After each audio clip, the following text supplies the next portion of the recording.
Programa Um Novo Olhar. Olá a todos, todas que nos acompanham aqui no programa Um Novo Olhar. No programa de hoje, nós vamos falar de um tema muito interessante, muito bacana, que é sobre o choque das gerações dentro do trabalho. Eu sou Fernanda Malaquias e tenho o prazer de compartilhar essa conversa e responder também as perguntinhas de vocês, inclusive já agradeço, com ela, Alexandra Gracini. Seja bem-vinda, Alê. Olá, Fernanda, uma imensa alegria de estar aqui com você hoje, com toda a equipe técnica, os ouvintes, quem está nos assistindo, nos escutando. E o tema que a gente está trazendo hoje é um tema que está cada vez mais presente dentro das organizações, também dentro dos consultórios, que é essa questão do conflito das gerações no trabalho. Então, hoje a gente vai discorrer aqui juntas, eu e a Fernanda, sobre esse tema. Fica com a gente, que está valendo a pena. Muito bem, exatamente, gente. Olha, vai render porque é super interessante falar sobre gerações, né? Sou suspeita, gosto e dentro do campo do trabalho, né? Então, Ale, como você já puxou a palavra conflitos, eu quero puxar aqui uma pergunta da Ana de São Paulo, que ela pergunta assim: como lidar com os conflitos de valores entre gerações no ambiente de trabalho? Verdade, verdade, Fernanda. Quando a gente fala dos conflitos de gerações dentro das organizações, como é que a gente vai lidar com eles? E uma coisa muito importante que entra em conflito é o valor. Cada geração valoriza certas coisas que a outra, às vezes, não valoriza tanto. E nas organizações, nas empresas, né, que prezam pela diversidade etária dentro da empresa, esses conflitos acabam aparecendo. Então, você pode encontrar dentro de uma empresa, alguém que valorize muito determinada coisa e outra que chegou agora não. E elas pertencendo a gerações diferentes vai gerar um conflito, né? Então, como é que a gente lida com esses conflitos? Acho que a primeira coisa é o respeito, é um diálogo aberto. É uma escuta empática, é uma atuação ali atenta da liderança, né, em perceber quando esses conflitos estão acontecendo, promover conversas, utilizar a comunicação não violenta. Então, é importante você ter esse olhar atento, né? E, para mim, o primeiro passo mesmo é o respeito e o diálogo aberto. E quando perceber que está muito difícil, vamos supor, de repente, entre 2 ou 4 pessoas que pertencem a gerações diferentes, e ali o conflito está muito difícil mesmo de ser contornado, fazer conversas mediadas, chamar essas pessoas para conversa e ir mediando e valorizando o que cada uma pensa e fazendo acordos, né? Encontrando ali um acordo em comum para que os dois se sintam ali valorizados, respeitados, né? E cada um cede um pouquinho para conseguir essa paz e essa harmonia no trabalho, né, Fernanda? Boa, Ale. Ale, você sabe que enquanto você estava falando, né, eu lembrei da minha experiência no Instituto. Quando eu comecei a estagiar no Instituto, hoje eu sou, né, psicóloga, faço parte da equipe de psicólogos do Instituto, mas quando eu comecei a estagiar, eu lembro que quando eu cheguei, o público do Instituto é um público majoritariamente mais velhos, né? Então, pessoas ali na faixa de 30 mais, 40 mais por aí, né? E eu cheguei eu tinha o quê? Acho que 21, 22, por aí. Então, eu senti essa diferença, né, nas gerações, né, para uma pessoa de 50, para uma pessoa de 60, eu sentia essas diferenças. Mas eu acho que você trouxe um ponto que você tocou, né, quando você trouxe do respeito, e até mesmo dessa colaboração, né, que o respeito pode promover, isso me ajudou muito na minha própria experiência, né? Então, eu sentia que, beleza, eu respeitava, eu tinha consciência que eu, né, estava trabalhando, estava inserida, né, dentro de um meio com pessoas de diversas idades, e idades bem diferentes da minha, né, gerações diferentes da minha, Mas, ao invés de eu tentar, às vezes, convencer, né, o outro a adotar, acho que mais para frente nós vamos falar um pouco mais da minha geração, né? Eu faço parte da geração Z, e tem uma coisa, né? Vem muito forte com o seu próprio olhar, né? É uma geração marcada com uma personalidade muito forte, enfim. E ao invés, eu sentia que me ajudou muito, ao invés de eu tentar convencer ao outro a adotar, às vezes, uma visão minha, né? Uma visão que vinha, às vezes, da minha geração, né? Proveniente da minha geração, eu acho que buscar promover, dentro do respeito, essa troca, né, como a Lê trouxe, do diálogo, da conversa, onde as diferenças, elas podem até, eu acho que, ajudar, né? Eu acho que é isso. As diferenças, elas, de uma certa forma, elas enriquecem, eu acho que o trabalho, né, Lê? Então, super interessante. Eu falei, quero trazer, porque eu vivi isso de fato, sentir, né, estar num ambiente com gerações bem diferentes. E eu vou seguir aqui com a pergunta do Pedro. Ele é do Rio de Janeiro e ele pergunta assim: qual é o papel da espiritualidade na resolução de conflitos interageracionais? Acho que foi isso. Pedro, essa pergunta é tão bonita porque assim, a espiritualidade, ela sempre está contribuindo com o quê? Com a paz, com a harmonia, com a tolerância, com o respeito. Então, ela vai trazendo ali uma proteção para a questão dos conflitos, né? Então, ela ajuda as pessoas a começarem a ficarem um pouco mais flexíveis, eu diria, né? Nas suas ideias, na forma como pensam. Então, a espiritualidade, essa conexão com a espiritualidade, a gente diz, cada um tem caminhos, tem o seu caminho para se conectar com a espiritualidade. Então, por exemplo, se você se percebe num conflito, né, e você se conecta ali com você, faz uma oração, ou vai para um lugar, faz uma meditação, se afasta um pouco ali do conflito, o que que acontece? Isso ajuda você a ter mais calma, mais senso de presença e pode evitar uma briga, né? Uma briga, porque quando está todo mundo ali no calor da emoção, às vezes pode sair uma briga mais, né, mais potente ali. Então, a espiritualidade, ela serve nesses conflitos como uma proteção. E se você ver alguém ou perceber, né, você mesmo num conflito dentro do trabalho, né, com essa questão de valores, ou a gente fala, por exemplo, né, a gente já pegou casos de pessoas, por exemplo, que trabalham parecido com o que a Fernanda trouxe, pessoa que trabalha há 30 anos dentro de uma empresa.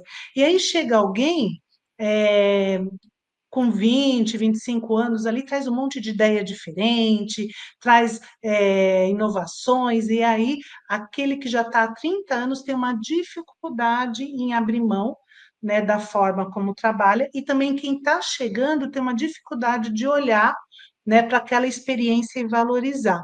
Então, a espiritualidade pode sim contribuir aí com como uma proteção. E se você trabalha numa empresa e percebe que o conflito está ali ficando muito forte, você pode contribuir de forma positiva, fazendo uma vibração, se conectando, pedindo uma proteção para aquele ambiente, para aquelas pessoas, né? Então, a espiritualidade sempre contribuindo para a paz e para a harmonia, inclusive nessa questão. Boa, Lê. Só fazendo uma correção aqui, pessoal, da palavrinha intergeracionais. Agora sim, tá? Só fazendo uma correção da palavra certa. Muito bem. Seguindo aqui, Lê, com a pergunta da Maria, de Brasília, ela diz assim, e pergunta: como conciliar tradição e inovação em equipes multigeracionais? Essa pergunta é muito boa, Maria. Por quê? Como é que você tem de um lado inovação e do outro lado você tem tradição, principalmente em empresas mais antigas, né, que estão há muito tempo no mercado. Então, você tem ali profissionais que já estão, às vezes, há muito tempo dentro da empresa, e empresas que existem há muito tempo, elas têm ali uma tradição de valores, elas têm uma tradição no modo de operar, na operacionalização da empresa. E aí chegam, né, os jovens, a nova geração, muitas vezes trazendo coisas diferentes, que são inovações. E aí tem um choque, né? Então, como é que você valoriza? Eu vou trazer um exemplo aqui que eu acho que para mim ajuda bastante. Teve uma empresa há um tempo atrás que ela, percebendo esse conflito dentro da organização, então era uma empresa que ela ia fazer o lançamento de um carro e olhando o setor de marketing, de divulgação da empresa, ela percebeu que esse conflito estava acontecendo, porque ali dentro ela tinha pessoas muito experientes e pessoas novas, recém-formadas, que estavam chegando ao mercado de trabalho, assim como estagiários, né? E como conciliar tudo isso? Então, eles, para fazer a campanha, já estava tendo ali um baita de um conflito.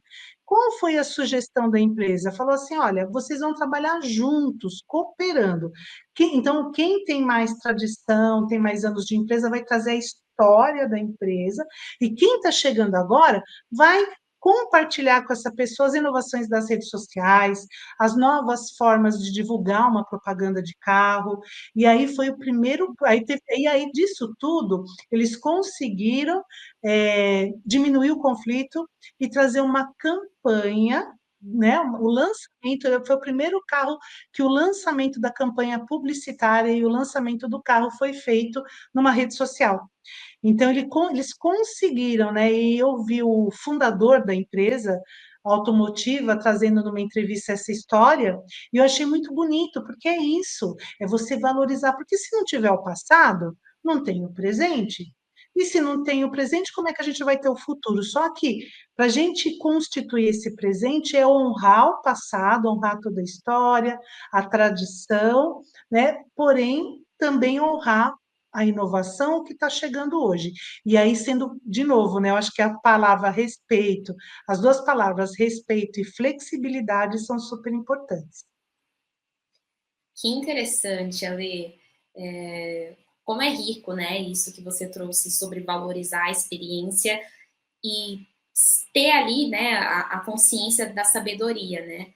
Eu acho que, e aí falando como uma jovem mesmo da geração Z, assim, é importante para nós, né, gerações mais jovens, compreender, eu acho que o valor dessas experiências, né, como você trouxe no exemplo. Então, quando uma pessoa de uma geração, né, que veio antes, senta com você, procura abrir ali a experiência dela, conversa, te inclui na situação, né, e busca, acho que, te integrar, isso faz total diferença. Assim, pelo menos posso dizer por mim, né? O quanto que ajuda, assim, a troca, né? E uma outra coisa que eu também fiquei pensando, Ale, nessa pergunta, né? Como conciliar tradição e inovação? Eu acho que tem um ponto também que, né? Depois queria te ouvir um pouquinho, mas que eu acho que é interessante, que é adotar a flexibilidade, às vezes, nos processos, né? Então, o quanto que a tradição, né, e para quem tem tem uma valorização com isso, né, a sabedoria, tudo é importante, precisa ter, né, tudo isso são importantes, mas também, quando a gente fala de inovação, traz também um pé de flexibilidade, né, porque é do novo, então, quanto que é possível manter as boas práticas, mas também adaptá-las, às vezes, às novas realidades que estão por vir, né? Então, fiquei pensando nisso, assim, quanto que é interessante também adotar, quando a gente fala de conciliar, né, a tradição e a inovação, adotar uma flexibilidade também, né? Algo que não enrijece, não fica só numa geração, só o que a geração X, por exemplo, trouxe, ou só o que a outra geração trouxe, mas não, né? Tem uma flexibilidade. Acho isso bem interessante. Ale, seguindo aqui com a pergunta do Rafael, de BH, Belo Horizonte. Ele pergunta assim: qual é o impacto das redes sociais nas relações intergeracionais no trabalho? Ah, Fernanda, as redes sociais são as que mais causam. Por quê? Muitas vezes, né, a gente precisa lembrar, né, que quem nasceu ali na década de 60, 70, não nasceu numa época digital.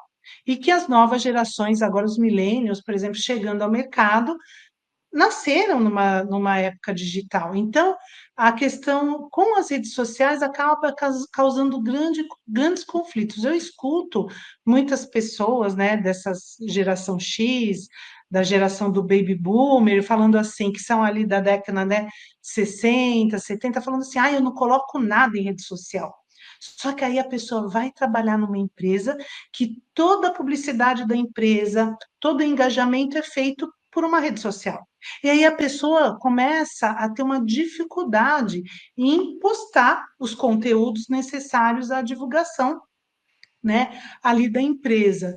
E como também muitas vezes isso causa discussões do que deve ser postado, do que não pode, a própria vida pessoal, né? Então já escutei também grandes debates, né, no trabalho, pessoas falando assim: "Ah, mas isso não pode postar". É lógico que o que que a gente precisa preservar? Então, quando a gente fala da questão das redes sociais, né, nas diferentes gerações, acho que isso serve para todas. É a questão da ética. Então, ter uma ética digital, manter um respeito também naquilo que é postado. Então, se você perceber, se você trabalha com alguém, você percebe que a pessoa não gosta, né, que poste coisas do dia a dia dela, então você ter esse cuidado de não postar, porque eu já vi muita confusão também, né, de estar ali num café, numa brincadeira no trabalho, aí a outra pessoa vai fotografa ou filma e posta, né, a pessoa naquela situação mais informal e a pessoa não se sente bem, ela não gosta disso, né, e aí acaba dando um conflito, né. Então a questão da ética, que a gente chama de ética digital, acho que é importante, né, para todas as gerações, e compreender que, para quem já é nativo digital, entender que a geração anterior não nasceu, né, já com o celular, com as redes sociais, né, mas que gostam de um bom bate-papo ali, olho no olho, né? Mas respeitar, acho que o mais importante é respeitar e entender até onde vai o limite do outro, e e lembrando também que hoje a gente está falando na inclusão, né, dentro do ambiente de trabalho, dos 50 a mais. Então, se a pessoa é 50 a mais e entra numa organização, também essa pessoa estar muito atenta como é feita a divulgação da empresa, como são as redes sociais da empresa, para ela poder estar contribuindo, ela se abrir e contribuir positivamente com a organização. Ela também não ficar presa ali, né, no medo, talvez, que ela tenha das redes sociais, né? Mas o ponto em comum, a ética, sim. Interessante, Ale. Temos, né, temos nossos impactos positivos, mas também tem os seus desafios, né? E fiquei aqui pensando, gente, fazer uma pausa aqui, Ale, para vocês que estão nos acompanhando e que ainda irão nos acompanhar, me diz, está gostando? Gostou de tudo isso que a Ale trouxe? Então, gente, vou deixar aqui, olha, um convite para vocês. Nós, né, do Instituto Evoluído, temos uma parceria com a FEAL. Eu quero lembrar que o sócio do Clube Amigos Boa Nova tem 15% de desconto em todos os serviços do Instituto. Então, tá gostando dessa conversa? Às vezes quer esclarecer, tem mais dúvidas sobre isso, tá vivendo uma situação dessa hoje na sua realidade, quer conversar com a Lê e outros tantos profissionais? Entre em contato conosco, tá bom? Nós do Instituto Evoluir. Então, deixo aqui também um outro convite para vocês, né? Para vocês fazerem parte dessa rede do bem de amigos que compartilhamos juntos esse espaço aqui na Rádio Boa Nova e na TV Mundo Maior. Então, nos ajude a manter essa programação que auxilia você e tantas outras pessoas no ar. E você pode nos ajudar, né, e colaborar espontaneamente por duas formas. Primeira, por um Pix, o número é DDD 11 972610272, de maneira tranquila e segura. Ou, se você preferir, você também pode entrar no site da FEAL, que é feal.colabore.org, e lá obter todas as informações também para se tornar um sócio. Legal? Ale, olha, assim, passou muito rápido e estamos chegando nos minutinhos finais da nossa conversa aqui. Mas eu gostaria, Ale, de deslocar um pouquinho a ordem aqui das nossas perguntas, mas acho que vai ser bem interessante para o momento que nós estamos vivendo, e fechar com essa pergunta do João, né, de Campinas, que ele diz assim, ele pergunta, como a espiritualidade pode ajudar a superar os preconceitos entre gerações? E aí, Ale, eu gostaria que você trouxesse a sua resposta, o seu olhar, né, e já fizesse o seu fechamento, tá bom? Então, nas empresas, né, quando a gente fala da questão, né, do preconceito, da diversidade, a gente fala da questão, não só nas empresas, na vida também, né, como que a espiritualidade, o plano espiritual pode ajudar, é justamente a gente entender, como eu falei aqui, né, diante de outra situação, que a espiritualidade ela é como uma proteção, só que a gente precisa prestar atenção em que faixa que a gente está vibrando. Então é importante que cada um esteja atento aos seus pensamentos, aos seus sentimentos, busque terapia para situações difíceis, busque ali que não está conseguindo lidar, né? Se está numa outra situação, eu acho que eu estou precisando de um coaching para entender melhor a questão relacionada a trabalho e estou precisando de terapia também. Então, é a pessoa buscar recursos ali, né, para lidar com essas situações e porque isso ajuda, né, com a faixa vibracional, né? E quando a gente fala da espiritualidade, a gente se conecta, né, numa faixa mais elevada, com os bons espíritos, dependendo da nossa vibração. Então, a gente cuidar do nosso estado vibracional é muito importante, porque aí a gente está contribuindo com os nossos mentores, com a espiritualidade, para que a gente consiga entender melhor os aprendizados, as situações difíceis que às vezes a vida traz, né? Porque a vida não são só flores, como diz o outro, ela também traz dificuldades, mas que a gente possa ter ali na espiritualidade uma fortaleza, né? Eu assisti a série do Ayrton Senna e eu achava muito bonito ele, antes de entrar na corrida, que ele olhava para cima e ele dizia que ele se conectava com Deus. Ele fazia uma oração e ele fazia ali a conexão com Deus, com Jesus, sempre antes de iniciar as corridas, né? E eu vi também uma reportagem daquele jogador, o Cristiano Ronaldo, falando isso. Então, quando a gente se conecta com a espiritualidade, com o bem, isso também vai diminuindo essa questão, né, dessas dificuldades entre gerações, de preconceitos, de achar que as gerações que estão chegando agora não são iguais, não são tão trabalhadoras, que são sim, eu conheço muitos jovens comprometidos assim como você, Fernanda. Então, que a espiritualidade possa aí ajudar cada um e a todos. Maravilha! Obrigada, Lê. Olha, passou muito rápido. Obrigada a todos que nos enviaram as perguntas, a você que nos acompanhou até aqui. E é isso, gente. Obrigada também à nossa equipe, a equipe de produção do programa Um Novo Olhar, né? Damião, Thaís Fabenguelê, toda a equipe técnica que nos auxilia. E te encontro na próxima semana com mais um tema maravilhoso.